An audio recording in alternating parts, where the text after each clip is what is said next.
Joining me now on the podcast, I have my friend Lilly Stanton, who's an improviser at theater teacher. Lilly, thank you so much for coming on. Yeah, I'm excited. Yeah, we're going to be talking about overthinking. And I feel like that I asked you for this one. So seen. Okay, good. That's all I intended. It didn't even occur to me that it could be perceived that way, but you like especially right off the bat when we first started performing together, you're very open, and even though I was like the new guy about like mental health and like your own struggles, and I think we've connected about both being Prozac users. So I was like, hmm Lilly is the perfect person to talk about overthinking. Yeah, I love talking about this stuff. Sorry, my air just turned on. I'm gonna turn it off real quick because it's loud. All I right. love talking about this stuff because everybody's doing it, and I just like to be the one that's like, yeah, I'll talk about it because then what happens is later on when somebody needs somebody to talk to about it, they know that you're an okay person to mention it to. Absolutely. Yeah. And I feel like I learned later in life. It sounds like I'm dying tomorrow. Uh, but it took me a while, I guess, to realize that I really do like to talk about these things. I used to be like just stuff the emotion down and don't talk about it, but that just builds up and leads to me not being the person I would like to be. Mm-hmm. So yes, I think that's a beautiful way of being. So really I respect that. agree. Well, I'm glad we're both like that. You Yeah, might be on the absolutely. wrong podcast today. Yeah. Getting started into overthinking. How does overthinking affect your life? Is that something that you have gotten better at, or something you still go back and forth on? So I've gotten better at it over the years. I used to be the highest anxiety person you know. Anyone who knew Mm. me, I was the most high anxiety person they knew. And Oh, wow. then over the last few years, it's decreased significantly, my overthinking, my anxiety in general, but honestly, I mean there's a few reasons why, and I was thinking about this while I was listening to the clips.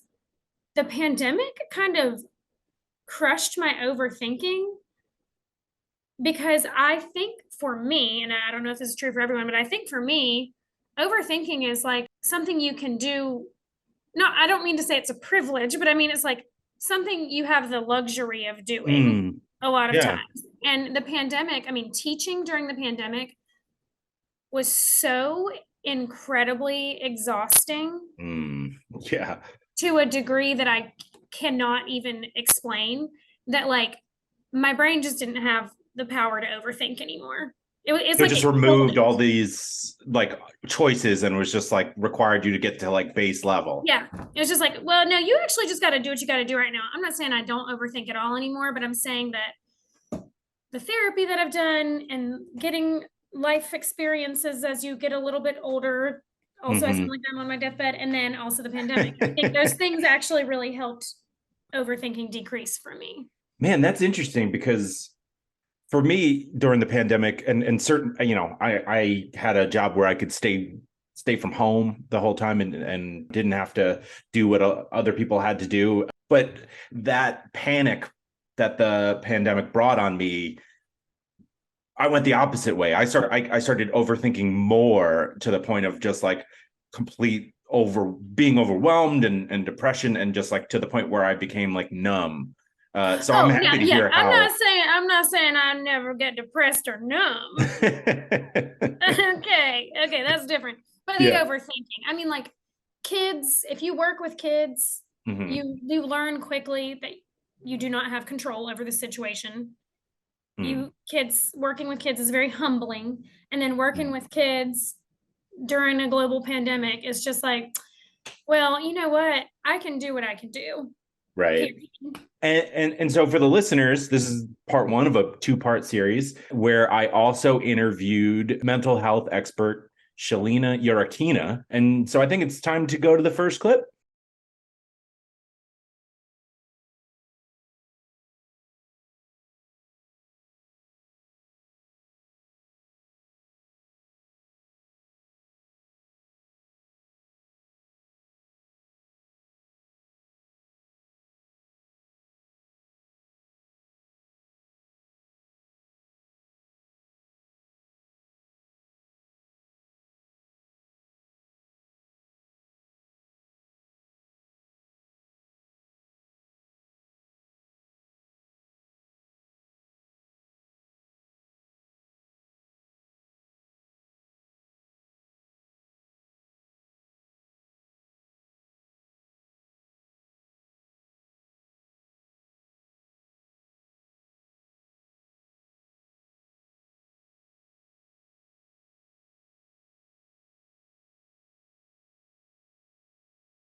So in the first clip with Shelena, she talks about the cultural ramifications, right? We live in this world where we have our phones, and the grass is greener in a million billion kinds of ways. Mhm. So I'm curious if you've worked in any way to sort of like condense or be okay with, I guess, condensing like the amount of choices you're faced with. Okay. I have so many thoughts about how it is overthinking is in the world. Hmm. And I wrote down these things because this is okay. First, Okay. because it's like how it relates to the world, including me, and then how it relates to me, and I bet a lot of people like me. Mm. One, I think that we overthink because one of the reasons is our do you know how much of our world, or do you ever realize how much of our world is like we can game everything? The marketing we get is Hmm. like you can do everything right. And so we realize that life is finite, but there is a right choice. And if we can just Mm. game it and hack it and learn it, then we can do the right thing and make the right choice. And we just can't. Yeah, Like, happiness is always one more purchase away, right? It's like, yes. Or a life hack away, yeah. or like one more bit of information away. Hmm. And my dad would always say to me growing up, and I never understood what he meant until like, I don't know, maybe a year ago or 2 years ago. He would always say, maturity is the ability to handle ambiguity. Mm. And when I get in that, when I start to get in that headspace of like, oh, I can make the right decision. If I just think about it enough, I can figure it out. Mm. I try to remind myself of that no, there is not always going to be a black or white answer. And then Hmm. also when I think about thinking things through, I have to say it out loud to myself. The idea that you could think something through means that you could think about it all the way until its conclusion, Hmm. and you could know how that could be, and you can't. Right. And so you just have to learn to just let that go into the wind, but it's so much easier said than done. Oh yeah, 100%. And I mean, I have my tricks for myself, like, okay, if I make this decision, will I die? Yeah, Will it probably not. literally kill me? Uh-huh. Yeah. Will it literally put me in danger? Probably not. Hmm. I don't So know. then you'll probably it sounds, and this was my experience, but it sounds like improv was potentially what the doctor ordered for you, kind of thing, right? Like it helped me learn to just let go and not have to be in control of, or try to think that I could be in Mhm. control of my everyday life.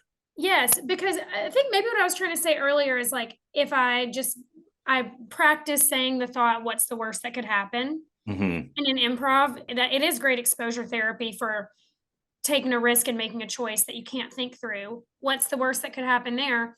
No one laughs at you. And I mean, for somebody like us, that's Devastating. terrible. Yeah. Yes, it's devastating. My entire ego is based on people laughing at me. But in my life, if I think for me, thinking what is the worst possible thing that could happen from this decision is actually a comforting Yeah, path that is to take. comforting because you just like remove the stigma. It's all based in this like cloudiness, right? When you are overthinking and getting anxious, but that like shines a flashlight on it to be Yeah, like, it's all like, right, well, what is but what if actually the bad thing did happen? right?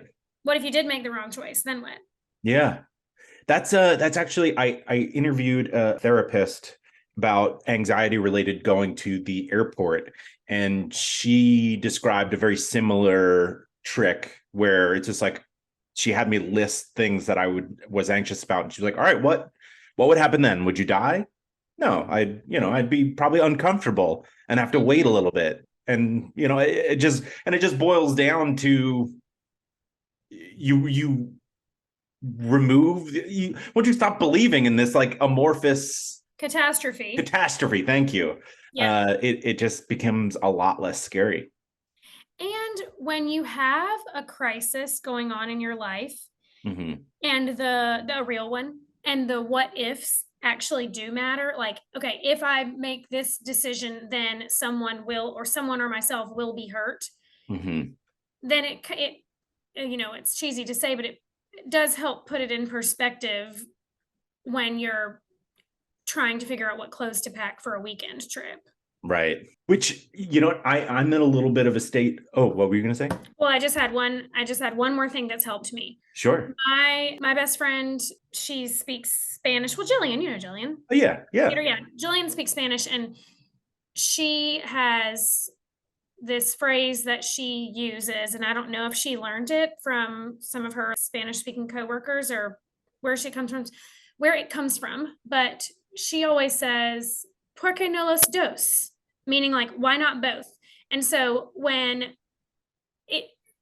she says that to me, and now I say that to myself to get myself out of a scarcity mindset, because a lot of my overthinking, and probably many people's overthinking, comes from, if I do this wrong now, the opportunity will never happen again, or it will be wrong forever. And Jillian has helped me with that "porque no los dos" phrase to remind myself, actually, like, you could make the wrong decision and you could have a chance to make the right decision again.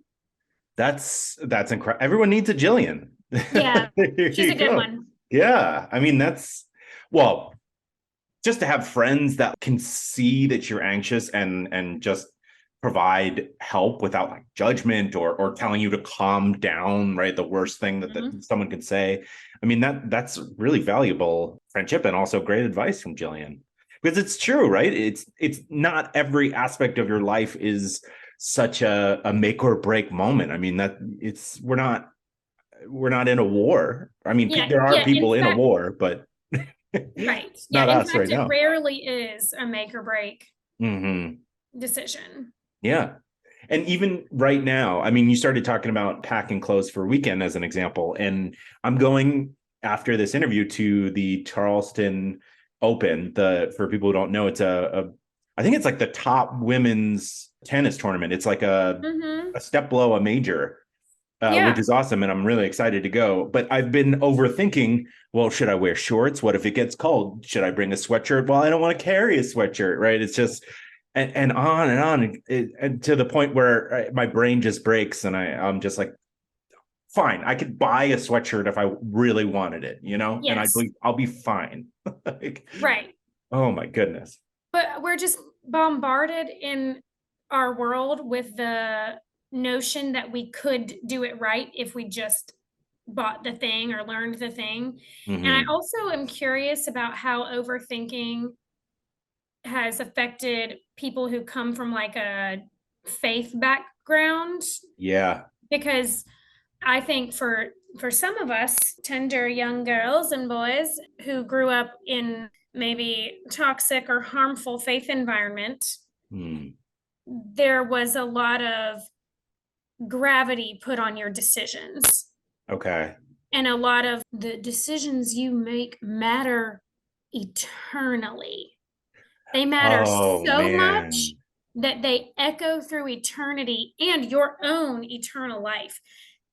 And I believe, for me, and I bet others can relate to that message, hearing that message in your formative years, prefrontal lobe development, it is so harmful, because then you're hearing, okay, actually every decision I make actually does matter, and it matters so much.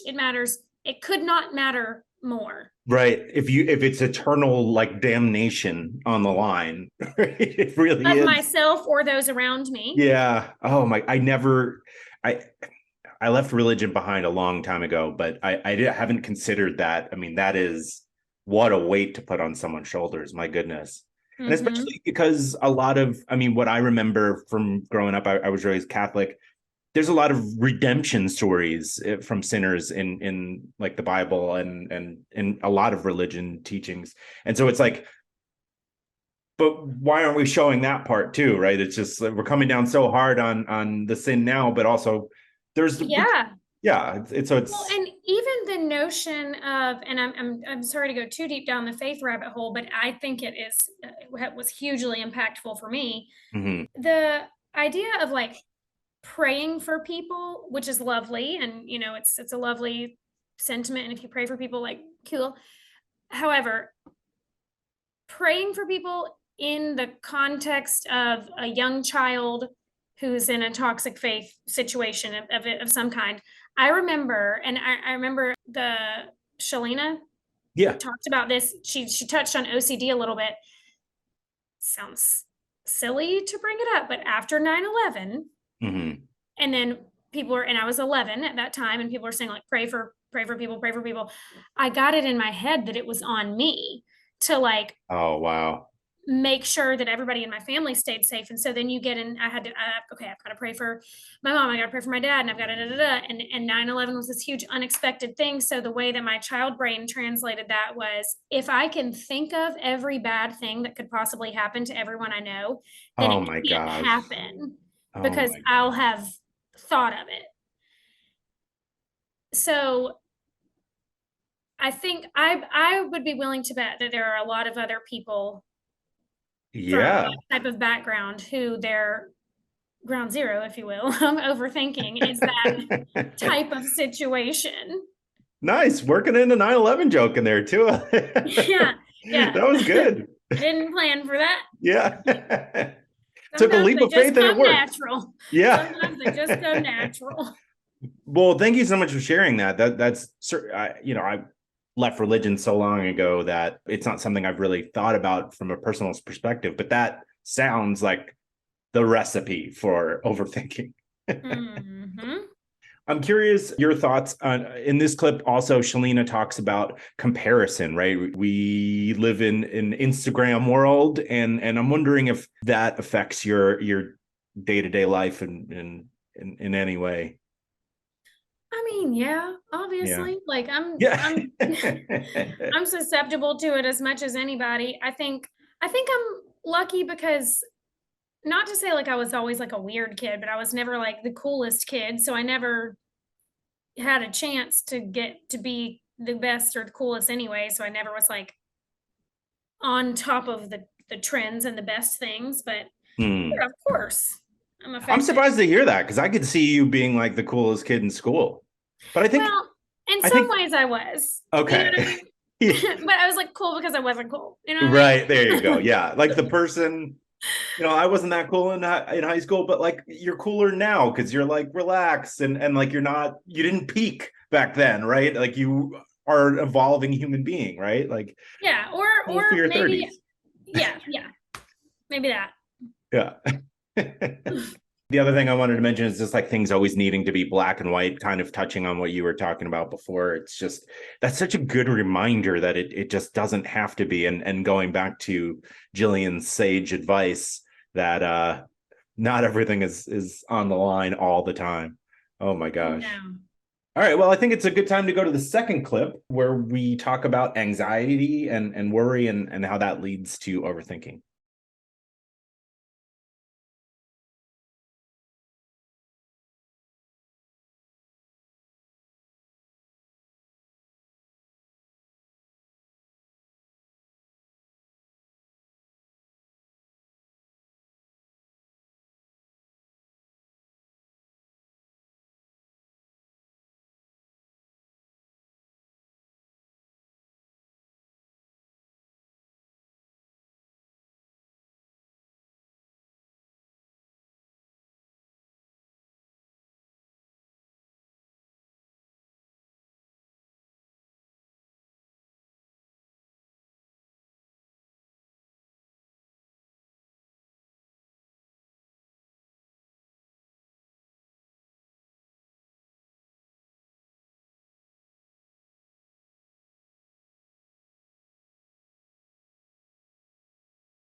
So you have discussed that you've taken or maybe actively, or you've been in therapy before. And I'm Mm-hmm. curious, in this clip, Shelena talks about how therapy could potentially lead to overthinking because it gets you into an analysis. Not something I ever considered, but I see how that could happen. I'm curious your thoughts on that. Yeah, that stood out to me too when she said that. I was like, oh, thinking too much. Oh Yeah. no. But so I agree. When she said that, my brain was like, whoa. And it's so the timing of this is so funny because last week Hmm. at therapy, I was talking about some thoughts and some feelings, and my therapist was like, hey, Lil, she doesn't call me Lily. I mean, Lil. She's like, hey, sometimes you don't have to process the thought at all. Sometimes you Hmm. can just notice what it feels like in your body and address the body feeling, and period. And that be it. And it blew my mind. Like a kid being told that they don't have to do homework this one time, right? It's just Right. Because the Shelena is correct, and I had not thought about it much. And that timing of last week of my therapist saying that to me was so weird. Like, you know how they say like mindfulness, practicing mindfulness is really good, but maybe not good if you're experiencing chronic pain or something, because like hmm. maybe it's similar. Maybe thinking and analyzing is not not the best for someone who thinks Who's like just trapped in their own mind. terminally thinking. Yeah, yeah. Whereas, I mean, in my tool bag, I go to Yin Yoga when I'm getting into overthinking because it just like puts you back into your body, which is it's what cures me of those moments. And so yeah, adding more headiness. But I feel like people could hear that and be like, "Yep, see, that's why I don't do therapy. They're No, just," and it's like, no, no no, and way. that's porque no las dos. That's no, we're not doing black and white. That's Yeah. you gotta use your grown up brain, have some nuance here. Yes. Yes. There is obviously a time where you need Hmm. to be talking to somebody and thinking it through. If You, everyone did that, the world would be a much happier and relaxed place. yeah, So yeah. In the podcast, yeah. yeah. So yeah, I had to say that because I just kept having that fear that I was like growing some person's thought that like top therapy No, is trash. whoever's thinking that, no. Yeah, they're probably also not listening to a podcast about anxiety. So true, but their spouse or partner might be in the next room, and they might be looking for ammo to get Hmm. arguments against it. And so if Hmm. that's you in the next room listening, we're not saying no therapy. We're Yeah. saying use your grown-up brain. Have some nuance here, dudes. That's a PSA from Lil. Yeah, from Lil, from Miss Stanton. Another interesting part of this clip was we kind of got this step-by-step process of how Shelena works with people who are overthinking. Step one being recognizing that you're overthinking. And that may sound obvious, but when you're in those moments, it's really not. So if someone's listening to this and they haven't experienced this, it's good for you to understand that like it's not that obvious when you're just stuck in a cycle of thoughts. No, because I'm sure there's terms for this, but you know when you're stressed or in danger and you're like your amygdala hijacks your brain, and that's the only Mhm. source you have. Right. That is probably, I feel like, I'm not a brain scientist, but I feel like it's probably similar in overthinking, because when I have gotten into, or when I get into an overthinking spiral, for me it's like I'm not driving this car anymore. Mm-hmm. There This is car no is Dana, driving only me. Zool. Yeah. Yeah. Yeah. It's on cruise control, and when you come out of it, or when I come out of it, it's almost like coming to, It is like like that. whoop, okay. And Yeah. it's not so simple. It's just being like, I realize I'm overthinking. You're just stuck in a hamster wheel and there's no off ramp. There's no slow down button. Yeah. Mm-hmm. Oh I think man. that's when biological necessities are really helpful. Like if I'm like in a spiral and I'm Googling all this information on my phone, I can't stop, and the overthinking train has left the station. but then I gotta pee. Yeah. Just as a simple, I have to stand up and walk to the toilet. And maybe at some point in those steps, I've gotten just enough of a break from it to be like, hey, Lil, what you doing? Yeah. Just tapping you on the shoulder. Yeah, Lil, yeah. what's up, girl? Stop.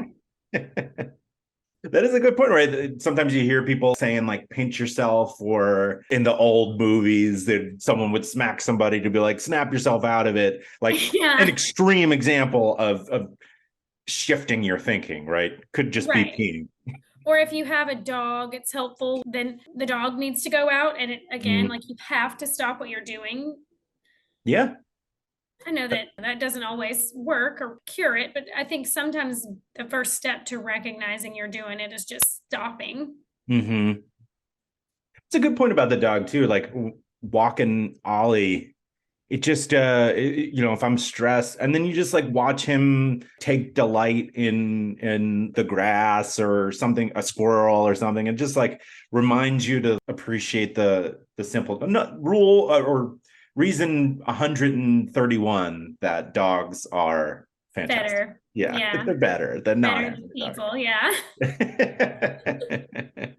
And we kind of just work through the next two steps of Shelena's process, which is to stop thinking is step two, or stop overthinking, and step three is to replace the negative pattern. And we've already listed some ways of how to do that. And for everyone at home, it's making sure you have a dog, or making sure that you drink Make plenty sure of that you water. pee. Yeah. Yeah. Either Either you you're gotta peeing pee or or the your dog's dog's peeing. gotta pee. Yep. Yeah. And then you're set. And outside of that, I don't know what to tell you. Yeah, right. If you don't have to pee, Yeah. get out of luck. Sorry, you're screwed. Well, Lily, this has been an amazing conversation. I've really enjoyed the insight and how open and honest you are. And for everyone at home, it's a reminder that this is going to be a two-part series. So come back next week. But before we go, I'm wondering if there's any social media or anything like that you'd like to mention. Oh, I mean, Not a I big social media? That's I okay. have an Instagram, but it's just a childish little Instagram where I All just right. post my songs I like, basically. Your Instagram is fantastic. Don't you dare undersell it. Your Well, stories are hilarious. thank you. You Yes. can share my Instagram if you want to. I Okay. mean, And people, luck of the draw could always come down to Theater 99, and they may catch you because we kind of don't know our schedule until like the week of. yeah. Yeah. So come on down. It's always a good time. Yeah.